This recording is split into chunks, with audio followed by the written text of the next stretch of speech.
नमस्कार दोस्तों, स्वागत है आप सभी का गेटिंग द गोल में। दोस्तों, कुछ लोगों का कमेंट आ रहा था और कुछ लोगों का फ़ोन आया पर्सनली कि भैया रीटाइपिंग के लिए क्या करना चाहिए, जाऊँ या ना जाऊँ। बहुत से लोग कन्फ्यूज़ हैं। तो जिन लोगों को खुद पे विश्वास है कि हाँ मुझे जाना ही चाहिए, वो तो ठीक है जाएंगे भाई। लेकिन बहुत से लोगों को ना डाउट है, तो मैं उन डाउट को इस वीडियो में पूरी तरह से क्लियर कर दूंगा कि आपको जाना है अगर रीटाइपिंग में तो क्यों जाना है, और नहीं जाना है तो क्यों नहीं जाना है। ठीक है, चलिए देखते हैं।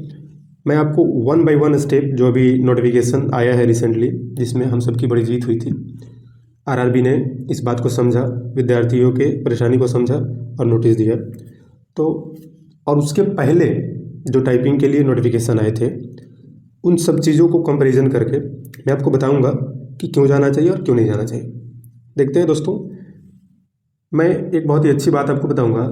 डाउट जो है ना, लाइफ में आपको पूरी तरह से बर्बाद करती है, चाहे वो फैमिली लाइफ में हो या फिर पर्सनल लाइफ, जो कह सकते हैं आप फैमिली पर्सनल लाइफ, या फिर ऑफिशियली, या फिर कहीं भी स्टूडेंट लाइफ, कहीं भी अगर आप डाउट को ज़िंदा रखेंगे, अपने मन में रखेंगे दबा के, तो आपको बर्बाद करती है। दोस्तों, मेरा ये सलाह रहेगा आप लोगों को कि आप हमारे परिवार का हिस्सा बनिए। मैं आपकी सक्सेस में आपको पूरी तरह से हेल्प करूँगा। ठीक है, अपने एक्सपीरियंस के माध्यम से मैं आरआरबी एनटीपीसी 2019 में सेलेक्टेड हूँ। ठीक है, और मैं अपने अनुभव का पूरा आपको फ़ायदा देने वाला हूँ। ठीक है, तो देखिए ये एक मोहतरमा का कमेंट था। मैं तो सब कुछ नहीं दिखा सकता आपको, बहुत सारे कमेंट होते हैं ना, तो मैंने इनका फेस हाइड कर रखा है। ठीक है, इनका कहना था कि 86 मार्क्स है मेरे, ठीक है, CBT 2 में, और मैं जो है अपना रिशेड्यूल करना चाहती हूँ टाइपिंग। ठीक है, और सिकंदराबाद में ये पूछ रही हैं कि मुझे मिलेगा टाइपिंग पोस्ट या नहीं। तो मैंने इनका जवाब इनको दे दिया, लेकिन यहीं से मुझे आइडिया आया, ये जो कमेंट था, इस कमेंट से, कि क्यों ना वीडियो बनाया जाए। ठीक है, चलिए दोस्तों, सबसे पहली बात कि किसको अटेंड करना चाहिए, यानी कि रीटाइपिंग का ऑप्शन किसको सेलेक्ट करना चाहिए। दोज हु अपीयर्ड ऑन 28/12, जैसा ये सब आपने जान चुके होंगे, बहुत सारे लोगों ने बता दिया होगा आपको। ठीक है, तो मैं इसमें टाइम वेस्ट नहीं करूँगा। जिन्होंने 28 को एग्ज़ाम अटेंड किया है, टाइपिंग दिया है, वही टाइपिंग करेंगे रीटाइपिंग में। ठीक है, चलिए, और उनको कैसे टाइपिंग करना होगा, कैसे एलिजिबल होंगे, तो उनको एक वेबसाइट पे लिंक जनरेट करेगी आरआरबी, उसके थ्रू जाकर के ऑप्शन सेलेक्ट करना होगा। ठीक है, चलिए ये डाउट क्लियर हुआ। अब क्या है कि दोज हु नॉट गिवन, यानी कि जो ऑप्शन नहीं देंगे, उनका जो है टाइपिंग इवेलुएट किया जाएगा, चाहे उन्होंने पूरा का पूरा पैराग्राफ कंप्लीट किया है या नहीं किया है। इस बात को आपको कोई नहीं बता रहा, इसी बात को आपको समझना है कि अगर आप ऑप्शन दे देते हैं तब तो आप रीटाइपिंग के लिए जाएंगे, लेकिन अगर नहीं जाएंगे, है ना, तो बहुत से लोगों ने ये भ्रम फैला रखा है। एक्चुअली भ्रम नहीं, ये पहले नोटिस आ रखा है, इसीलिए उसी नोटिस के बेसिस पे लोग अभी भी वीडियो बना रहे हैं। ठीक है, कि आपका पैराग्राफ चेक नहीं होगा, ऐसा नहीं है, बिल्कुल भी ऐसा नहीं है। मैं आपको नोटिस दिखाऊंगा और समझाऊंगा भी कि क्या है उसमें लिखा हुआ। जो लोग ऑप्शन नहीं देने वाले हैं, उनका जो है पैराग्राफ, जो भी टाइपिंग उन्होंने किया है, वो चेक होगी। इसलिए जिनका टाइपिंग अच्छा गया है वो बिल्कुल भी चिंता ना करें।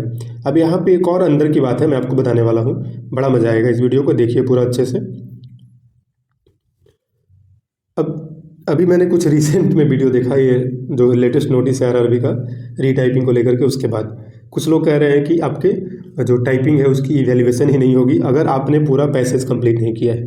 तो ऐसा नहीं है, अगर आपने पूरा पैसेज नहीं भी कंप्लीट किया है तो आपका टाइपिंग जो है कंसीडर किया जाएगा और उसके बेसिस पे रिजल्ट बनाए जाएंगे। ठीक है, लेकिन अगर आप सेलेक्ट कर देते हैं ऑप्शन रीटाइपिंग के लिए, तब कोई चांस नहीं है, आपके पिछले वाला का आरआरबी जो है कुछ नहीं करेगा, वो सीधा डस्टबिन में जाने वाला है। डस्टबिन मतलब सिस्टम है, रिसाइकल बिन में जाएगा, है ना। अब मैं यहाँ पे एक वार्निंग देना चाहूँगा, बहुत से लोग जो कंफ्यूज हैं, यहाँ पे मैं थोड़ा सा बताऊँगा। दोज हु चूज फॉर रीटाइपिंग, जो रीटाइपिंग चूज करेंगे, ध्यान से देखिएगा इस लाइन को, those who choose retyping and not present that day, यानी कि अगर आप रीटाइपिंग चूज कर दिए हैं, ऑप्शन सेलेक्ट कर दिए, ठीक है, और प्रेजेंट नहीं रहते हैं, है ना, और ध्यान से देखिएगा, और 28 को आपने प्रेजेंट रहा है, आपने 28 को टाइपिंग दिया, अभी जब ऑप्शन खुला तो ऑप्शन सेलेक्ट भी कर दिया रीटाइपिंग के लिए, लेकिन उस दिन भी आप एब्सेंट हो गए, तो उस कंडीशन में क्या है कि 28/12 वाला जो आपका टाइपिंग है वो भी कंसीडर नहीं किया जाएगा। इसको ध्यान दीजिए आप, वो भी कंसीडर नहीं किया जाएगा और फिर आप डिस्क्वालीफाई हो जाइएगा टाइपिंग से, यानी कि आपका टाइपिंग का इवैल्यूएशन ही नहीं होगा ना। ठीक है, इस बात को समझिए, मैं फिर से दोहरा रहा हूँ। अगर आपने 28 को टाइपिंग दिया है, ठीक है, आपका अच्छा गया बुरा गया उससे मतलब नहीं है, आपका सपोज अच्छा गया है ना, 28 को टाइपिंग आपने दिया, लेकिन फिर भी किसी के कहने पे या फिर समझ के रीटाइपिंग आपने सेलेक्ट कर लिया। अब जो आप रीटाइपिंग सेलेक्ट कर लिए तो आपको रीटाइपिंग में प्रेजेंट होना होगा हर हाल में और आपको अच्छा टाइपिंग देना होगा।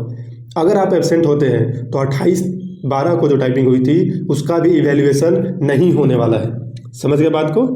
चलिए, अब ये कहाँ लिखा है, तो ये जो नोटिस आया है इसी में ये बात क्लियरली लिखा हुआ है, बताता हूँ मैं कहाँ। पढ़िए, number 1, representation have been received from many candidates that their performance got impacted in an effort to complete the paragraph. It is clarified that transcripts of all candidates will be evaluated. यानी कि जो भी typing किया है, जितना भी student typing किया है, सबका ट्रांसक्रिप्ट इवेल्युएट किया जाएगा irrespective of fact whether they could complete the paragraph और नॉट। यानी कि अगर आपने पैराग्राफ कंप्लीट किया नहीं किया उससे कोई मतलब नहीं है, सबका सभी स्टूडेंट का पैराग्राफ जो भी आपने टाइपिंग किया है ट्रांसक्रिप्ट है वो इवेल्युएट किया जाएगा, जांचा जाएगा। ठीक है, चलिए अब देखिए और भी मज़ेदार पॉइंट मैं आपको बताता हूँ। However due to above issue it has been, point number 2, decided, ये तो आपने है ना CBTST कंडक्ट कर लिया, ठीक है, ओके। तीसरा पॉइंट देखिए, हाँ ये भी इंपॉर्टेंट है। If a candidate opts for rescheduled CBTST, जो मैंने आपको बताया पहले, यानी कि अगर आप ऑप्ट करते हैं रिशिड्यूल टाइपिंग के लिए, then previous transcript will not be evaluated, यानी कि जैसे ही आपने सेलेक्ट किया तो पिछला वाला आपका इवेलुएट नहीं होगा, है ना। And performance in rescheduled CBTST will only be considered, यानी कि considered and accounted for in preparing merit list of qualified candidate. नहीं समझ में आया, मैं फिर से बताता हूँ। If a candidate opt for rescheduled CBTST then previous transcript will not be evaluated. अगर आपने ऑप्ट कर दिया रीटाइपिंग के लिए, पुराना वाला आपका वाइप आउट हो जाएगा, नहीं जांच किया जाएगा। तो सोच समझ के कीजिए, अगर कोई इंपॉर्टेंट काम है उस टाइम पे जहाँ आप नहीं पहुँच पाएंगे रीटाइपिंग में किसी भी वजह से, तो गलती मत कीजिए रीटाइपिंग में जाने का, ऑप्शन ही नहीं सेलेक्ट कीजिए, नहीं तो ऑटोमेटिकली जैसे ही आपने ऑप्शन सेलेक्ट किया पिछला वाला वाइप आउट हो गया, खत्म हो जाएगा वो जो आपने 28 को टाइपिंग दिया है। And performance in reschedule CBTST will only be considered and accounted for in preparing merit list of qualified candidate, यानी कि जो रिशिड्यूल CBT में जाएंगे उनका जो वहाँ पे रिशिड्यूल CBT में यानी कि रीटाइपिंग में जो रिजल्ट रहेगा वही प्रिपेयर किया जाएगा, उसी के आधार पर मेरिट प्रिपेयर किया जाएगा। ठीक है, आपको कैसे करना है पता ही है, रिशिड्यूल के लिए लॉगिन आएगा, लॉगिन करके कर लेना है, ऑप्ट करना है। अब यहाँ पे एक और इम्पॉर्टेंट चीज़ है जो हमने आपको ऑलरेडी बता दिया है, ये मैं आपको इसलिए दिखा रहा हूँ ताकि आपको समझ में आ जाए, क्लियर हो जाए कि मैंने जो आपको पहले बताया वो सही बताया। ठीक है, अब जो यूट्यूब के चक्कर में और भी जो वीडियोस के चक्कर में आप उलझेंगे, उन सब चीज़ों के लिए मैं आपको बता रहा हूँ। If a candidate opts for rescheduled CBTST and remains absent during rescheduled CBTST, यानी कि अगर कोई कैंडिडेट, ठीक है, रीटाइपिंग के लिए ऑप्ट कर लेता है और एब्सेंट रहता है रीटाइपिंग में, then the candidate will be marked absent for typing, यानी कि अगर आप एब्सेंट रहते हैं तो पूरी तरह से आपको पिछले वाले के लिए भी एब्सेंट करार दे दिया जाएगा। Even if the candidate has appeared, यानी कि अपीयर हुआ था 28/12 को, यहाँ तक कि आप अपीयर भी हुए थे, फिर भी आपको, अगर आप रीटाइपिंग में नहीं पहुँचे ऑप्ट करके, यानी कि ऑप्शन सेलेक्ट करके रीटाइपिंग का नहीं पहुँचते हैं, तो आपको फेल करार दिया जाएगा, आपको एब्सेंट करार दिया जाएगा। एब्सेंट मतलब फेल हो गए, सीधी सी बात, खत्म, है ना। तो इस चीज़ को आप समझिए, यही मैं आप लोगों को समझाना चाहता हूँ। अब करना क्या है भाई, किसको जाना चाहिए, है ना, तो मैं आपको बताता हूँ, बहुत अच्छे से समझिए कि किसको जाना चाहिए। Those who are sure that they have missed even 2 lines जैसे एक लाइन तो आप मैनेज कर लेंगे, अगर 35 वर्ड पर मिनट 36 वर्ड पर मिनट का अगर आपका स्पीड वहाँ गया होगा और आपकी गलती कम हुई है 9 के बराबर, तो आप मैनेज कर जाएंगे। लेकिन अगर आपका 2 लाइन 1.5 या 2 लाइन छूट गया है, 1.5 यानी कि 1.5, तो उस कंडीशन में क्या है, और यह देखिए 1.5 और 2 लाइन्स आपने मिस कर दिया, 1.5 टू 2 लाइन्स, है ना। और उसके बाद भी आपका जो वर्ड पर मिनट है, जो आपका एवरेज स्पीड है वो 35 वर्ड पर मिनट का है। तो इस कंडीशन में जो है क्या सिनेरियो बनता है, आप 2 लाइन जैसे ही 1.5-2 लाइन मिस करेंगे आपका ख़त्म हो जाएगा, टाइपिंग से आप हाथ धो बैठेंगे, टाइपिंग क्वालिफाई नहीं कर पाएंगे, ठीक है। और जैसा कि मैंने आपको पहले भी बताया है कि आरआरबी एनटीपीसी में सबसे कम कटऑफ अगर किसी का जाता है तो टाइपिंग पोस्ट का जाता है, ओके। कई बार स्टेशन मास्टर की भी कम जाती है ना। तो जैसे एक हमने एग्जांपल लिया, फॉर एग्जांपल देखिए यहाँ पे कि मान के चलिए आपने 35 वर्ड पर मिनट आपका स्पीड है और 350 वर्ड आपने टाइप किया है, ठीक है। तो यहाँ पर आपको आज़ादी मिलती है 5% गलती करने की, आरआरबी की तरफ से आप गलती कर सकते हैं, यानी कि 7.5 जो है आप गलती कर सकते थे, 7.5 वर्ड्स अगर आपने 350 वर्ड्स टाइप किया है तो, ठीक है। लेकिन मान के चलिए कि आपका जो गलती हुआ वो 20 वर्ड का हो गया, 2 लाइन मिस हुआ, लगभग 20 वर्ड का आपने गलती कर दिया, ठीक है। अब क्या होगा, 7.5 को हमने 17.5 को 17 मान लिया है, तो जो 17 वर्ड आपने गलती किया है, एलिजिबिलिटी है आपकी गलती करने की, है ना, और आपने गलती कर दी कितनी, 20। तो इस कंडीशन में क्या होगा, जो 3 एक्स्ट्रा गलती है वो फाइनल मिस्टेक होगी आपकी, और फाइनल मिस्टेक में मल्टीप्लाई 10 करके आरआरबी आपकी फाइनल एरर निकालती है, यानी कि 3 10 जा 30, यानी कि टोटल 30 वर्ड्स आपने गलती कर दिए। अब फार्मूला क्या कहता है आरआरबी का कि टोटल टाइप्ड जो वर्ड है आपके, उसमें से जो भी फाइनल एरर है उसको रिड्यूस करके 10 से डिवाइड करने पे आपके वर्ड पर मिनट आती है। ये आपकी लगभग 32 के राउंड आएगी, जो कि बहुत ही ज़्यादा खतरनाक है।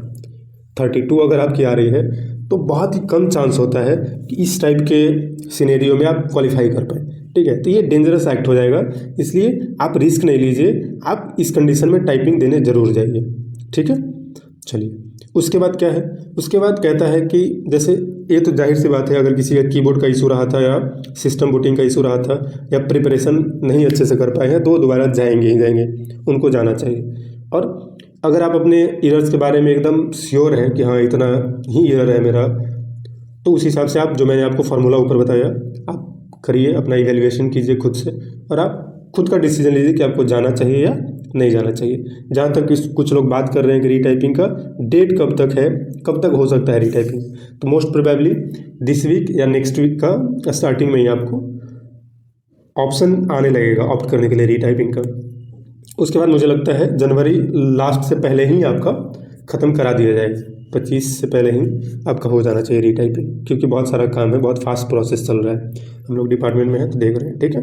फाइनल एडवाइस क्या है मेरी, तो आप एक्यूरेसी पर ध्यान दीजिए, ठीक है, और मीडियम और बिग साइज़ के जो वर्ड्स हैं उनका अच्छे से प्रैक्टिस कीजिए। अगर आपको जानना है कि मीडियम और बिग साइज़ के वर्ड्स कहाँ से मिलेंगे और कैसे एक्यूरेसी मेंटेन करना है, तो आप मेरी पिछली वीडियो डली हुई है, मैं उसका आपको आई बटन में लिंक दे दूंगा, डिस्क्रिप्शन में भी दे दूंगा, वहाँ से आप जा करके टाइपिंग का वीडियो देख सकते हैं, बड़े अच्छे से मैंने वहाँ समझाया है, ठीक है। जैसे इस टाइप का वर्ड मैंने एग्जांपल दिया है, इंटरटेनमेंट, गवर्नमेंट, फर्नीचर वगैरह, फर्नीचर तो मीडियम साइज़ का है, सब 1 सेकंड में टाइप हो जाता है ना। इस टाइप से मैंने आपको गाइडेंस दे दिया है, जो आपको अच्छा लगे आप अपना डिसीजन लीजिए और उसके हिसाब से आप काम कीजिए। कोई और डाउट अगर आपको है तो आप बहुत ही अच्छे से विनम्रतापूर्वक कमेंट में अपना प्रश्न डालिए, मैं भी उसका विनम्रतापूर्वक आंसर करूँगा। कुछ लोग हैं जो ओवर स्मार्ट बनने के चक्कर में चैलेंज करने लग जाते हैं, तो मैं उन सबको बता देना चाहता हूँ कि आप वहाँ से बैठ के किसी चीज़ का एवेल्यूएशन नहीं कर सकते। हम यहाँ डिपार्टमेंट में बैठे हैं, हमें पता है कि क्या होने वाला है, ठीक है। चलिए दोस्तों, गुड नाइट।